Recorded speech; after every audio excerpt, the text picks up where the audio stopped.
So polls are closing across the country. Here in the east, in Sydney, for example, they closed just around 10 minutes ago. But remember, because of the time zones in Australia, different parts of the country, they'll close at different times. So over in Western Australia, in Perth, for example, there's probably about an hour and 50 minutes until their polls start to close.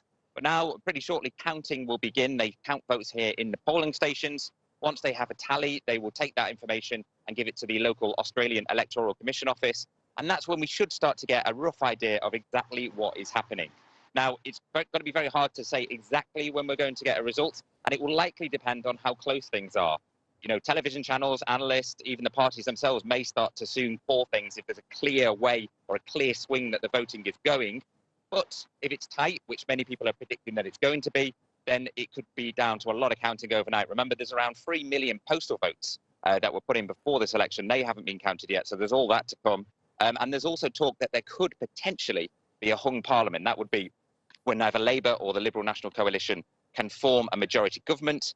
And if that is the case, then things are going to go on for a while, because there's going to have to be negotiations between the two major parties, with some of the minority parties and some of the independent candidates, of which many are standing in this election. They're all going to have to come together and try to find a way to form a minority government, and that could take a few days. So there's plenty up in the air at the moment that we don't know about. But once the vote counting begins here in the east, we should start to get some idea of what has happened today. And Adam, remind our viewers of what have been the issues at the heart of this election.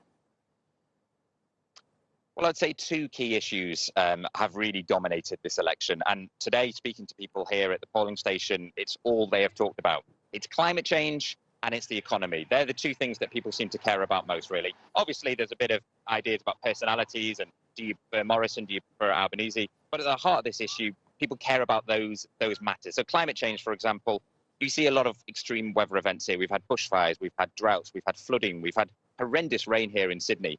People know that things are happening here. They're worried about future generations, and they're looking to vote for people who are going to take this seriously. That's why a lot of the independent candidates have done fairly well, or are expected to do fairly well, because they're campaigning purely on climate change. And that is something that people really care about. Regarding the economy, well, inflation rates are at their highest point now in 21 years. Interest rates had to be raised recently to try and counter that. Like everywhere in the world, there's a cost of living crisis here at the moment. Wages aren't keeping up with the cost of groceries, the cost of fuel, the cost of rent. So that's also been a key issue as well. Scott Morrison has campaigned hard on the economy. He's talked about how he's controlled the economy throughout the pandemic and says he can steer Australia through this next crisis.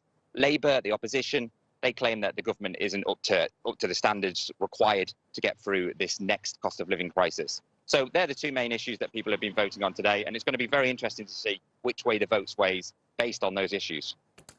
Adam, and we'll be bringing that to our viewers live here on TRT World. Adam Hancock, live from Sydney. Thank you